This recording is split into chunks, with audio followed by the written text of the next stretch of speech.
Good morning students, welcome back to my channel. आज हम पढ़ेंगे new chapter application of trigonometry. तो यहाँ पे आप देखिए दो फिगर है, पहला उन्नयन कोण एंड सेकेंड अवनमन कोण। इसमें क्या होता है, अगर आप नीचे से कोई वस्तु ऊपर देखते हैं तो कोण यहाँ पे बनेगा, तो इसको बोलते हैं उन्नयन कोण। एग्जाम्पल के लिए आप मान लीजिए आप यहाँ पे ज़मीन पे खड़े हैं और आप ऊपर कोई उड़ती हुई पतंग देख रहे हैं, तो वो जो आपका कोण बनेगा वो उन्नयन कोण बनेगा। और सेकंड है आपका अवनमन कोण। अगर जैसे आप अपनी बिल्डिंग से, अपने घर से ऊपर से कोई नीचे वस्तु देख रहे हैं तो वो आपका अवनमन कोण बनेगा।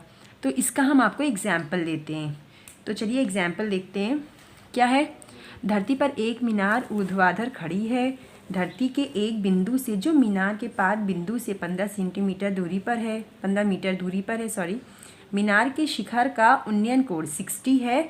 मीनार की ऊंचाई ज्ञात कीजिए। तो इसमें सबसे पहले हम फिगर बनाते हैं, तो चलिए बना लेते हैं। तो ये रहा आपका फिगर। तो फिगर को पहले आप अच्छे से समझ लीजिए। धरती पर एक मीनार ऊर्ध्वाधर खड़ी है, मतलब सीधी खड़ी है। देखिए ये आप मान लीजिए मीनार है, ठीक है। और धरती के एक बिंदु से, कोई भी बिंदु से हम मीनार के शिखर को देख रहे हैं। तो यहाँ से मान लीजिए हम मीनार के शिखर को देख रहे हैं, जो वो बिंदु है वो मीनार के पाद से 15 मीटर दूरी पर है। तो इसकी जो दूरी है वो 15 मीटर हो जाएगी, ठीक है। तो यहाँ से मीनार के पाद बिंदु से हम 15 मीटर दूरी पर मीनार के शिखर को देख रहे हैं, ठीक है। अब मीनार के शिखर का उन्नयन कोण 60 है। तो मतलब जो यहाँ पे कोण बनेगा, उन्नयन बोला है तो हम यहाँ पे बनाएंगे उन्नयन कोण। अवनमन होता तो हम अपोजिट लेते। तो ये उन्नयन कोण है, ठीक है। अब क्या आपको निकालना है, मीनार की ऊंचाई ज्ञात कीजिए। तो हमने इसको h मान लिया है। अब सॉल्व कैसे करना है, आपने ट्रिग्नोमेट्री के सारे फॉर्मूले पढ़े ही हैं। उसमें आपको मालूम होगा लंब बटे आधार किसका फॉर्मूला होता है, tan का होता है, वो tan में आता है। तो हम यहाँ पे tan लेंगे। tan 60 इज इक्वल्स टू क्या हो जाएगा, BC अपॉन AB। मतलब आप tan theta is equals to लंब बटे आधार लेते हैं, उसी हिसाब से ले लीजिए आप। tan थीटा, थीटा की जगह हमें दिया हुआ है 60, हमने 60 ले लिया। अब is equals to BC upon AB, तो h अपॉन 15 हो जाएगा। अब tan 60 की वैल्यू क्या होती है, √3 इज इक्वल्स टू BC की वैल्यू h है तो हम h लिख दे रहे हैं, और AB की वैल्यू दी है 15, ठीक है। अब आप क्रॉस मल्टीप्लाई कर लीजिए तो h इज इक्वल्स टू आएगा 15√3। मतलब जो मीनार की ऊंचाई निकालनी थी वो आपका आया है 15√3 मीटर। यही हो जाएगा आपका आंसर, ठीक है। चलिए नेक्स्ट क्वेश्चन समझते हैं। तो ये रहा आपका सेकेंड क्वेश्चन। अब इसमें देखिए कैसे है, थोड़ा चेंज है पर आप समझिए अच्छे से। भूमि के एक बिंदु P से एक 10 मीटर ऊंचे भवन के शिखर का उन्नयन कोण 30 है। तो कोई भी बिंदु है P भूमि पर, उससे हम एक भवन को देख रहे हैं। मतलब ये आप मान लीजिए कि ये कोई बिल्डिंग है, तो उसकी जो उसका जो उन्नयन कोण है वो आपका 30 है, ठीक है। ये आपका 30 हो गया। अब कहाँ गया, भवन के शिखर पर एक ध्वज लहराया गया है। भवन के शिखर से आपको एक फ्लैग दिख रहा है ना, तो ये एक फ्लैग उसके ऊपर लहराया गया है। और P से ध्वज के शिखर का उन्नयन कोण 45 डिग्री है। मतलब ये पूरा है, यहाँ से देखिए ऐसे, ये जो ये पूरा है ये आपका हो जाएगा 45 डिग्री, ठीक है।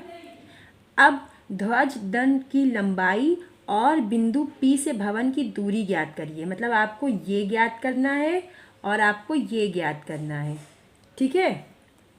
और इन्होंने, हाँ ठीक है, और इन्होंने 10 मीटर ऊंचे लंबाई भी दी थी भवन की ना।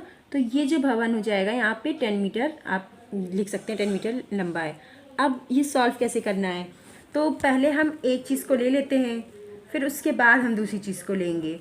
किस तरीके से, पहले आप एक 30 वाला ले लीजिए, tan 30 ले लीजिए और इसकी वैल्यू निकाल लीजिए। देखिए ऐसे tan 30 इज इक्वल्स टू क्या हो जाएगा, BA अपॉन PA। या ए बी कर लीजिए, A B upon A P. ठीक है, तो ये हो गया। थीटा की जगह तो 30 रखेंगे। अब इसके बराबर आप क्या लेंगे, tan 30 is equals to, A B की वैल्यू 10 दी गई है और ए पी आपको निकालना है। ठीक, और tan 30 की वैल्यू क्या होती है, 1/√3 is equals to 10/AP। Cross multiply कर लीजिए तो आपका आएगा AP इज इक्वल्स टू 10√3। ठीक है, मतलब आपका एक आंसर आ गया, ये जो है ये एक आंसर आपका आ गया।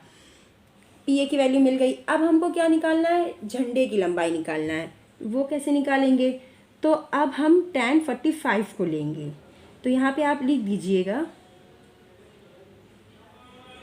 बिंदु P से भवन की दूरी बराबर 10√3।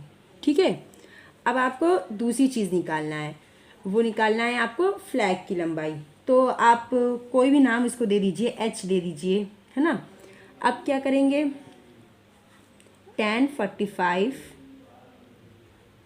Is equals to AB plus BD, है ना। ये पूरा हम लेंगे, जब ये हम 45 डिग्री लेंगे तो ये पूरी लंबाई लेंगे। तो ये आपका आ जाएगा AB प्लस BD, मतलब आपका पूरा A से B तक रहेगा, अपॉन PA या AP कर लीजिए। ये तो आपका रहेगा ही। ठीक है, ये हो गया, समझ में आया ना ये। अब इसके आगे tan 45 की वैल्यू 1 होती है और AB की वैल्यू 10 दी गई है, BD आपको निकालना है। सारी वैल्यू जल्दी जल्दी पुट कर दीजिए, अपने आप आ जाएगा आंसर ये। ठीक है, अब BD आपने H माना था, H ही लिख लीजिए या BD रहने दिए। ये 10 plus H upon 10√3, cross multiply कर लीजिए, क्या होगा, 10√3 is equals to 10 plus H, है ना। अब H इज इक्वल्स टू हो जाएगा, ये आप इधर भेजेंगे तो माइनस में आएगा, 10√3 माइनस 10। ठीक है, फिर H is equals to 10√3 minus 10 is equals to 10 common कर लीजिए, √3 माइनस 1। √3 की वैल्यू उन्होंने क्वेश्चन में दी रखी थी, 1.732 माइनस 1। ठीक है, जब आप इसको माइनस करेंगे तो आपका 0.732 आएगा। जब इसको मल्टीप्लाई करेंगे 10 से तो आ जाएगा 7.32। ये आ गया आपकी फ्लैग की लंबाई, हो गया आंसर। तो आपका दोनों आ गया। ठीक है, थैंक यू फॉर वॉचिंग।